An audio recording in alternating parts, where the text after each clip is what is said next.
Méditation du 18 novembre. Libéré contre liberté. Frère, vous avez été appelé à la liberté. Seulement ne faites pas de cette liberté un prétexte pour vivre selon la chair, mais par amour. Soyez serviteurs les uns des autres. Galates 5, verset 13. Bien que ce soit une classification bien installée, je ne la trouve toujours pas dans la Bible. Cela fait longtemps que je cherche un passage où apparaissent les mots conservateur et libéral, et en fait, je n'ai pas trouvé. Dans ma recherche, cependant, je me suis conforté dans l'idée qu'il y a une classification qui, non seulement se trouve dans beaucoup de textes, mais qui est d'une importance vitale, les pieux et les impies. Des personnes qui décident de cheminer avec Jésus et des personnes qui ne le font pas. Et c'est important parce que dans cette affaire, il y a des vies éternelles en jeu. Paul, dans l'Épître aux Galates, nous rappelle que grâce à Jésus, nous sommes tous sortis de l'esclavage auquel nous avait soumis Satan. Nous avons été libérés de la tyrannie du malin, de ses accusations et de son désir de nous anéantir. Le Christ, par sa mort, nous a non seulement libérés, mais en outre nous fournit les bases d'une vie dans la liberté. C'est une occasion unique qui nous rend meilleurs, plus épanouis. Et curieusement, après avoir rompu les chaînes de la soumission, nous avons tendance à revenir aux questions de viande. Pour certains, la viande animale, pour d'autres, la viande végétale. En fin de compte, la viande.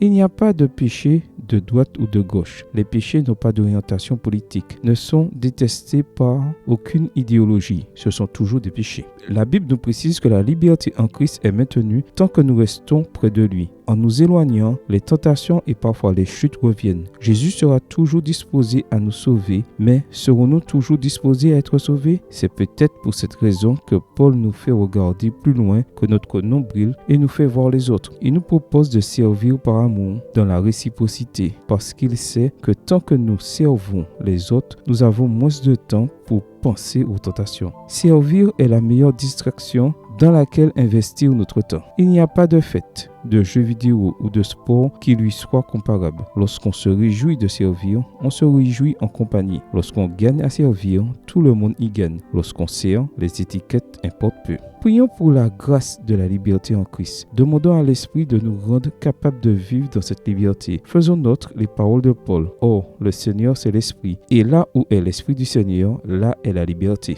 2 Corinthiens 3, verset 17. Amen. Bonne journée à toi et que le Seigneur te bénisse.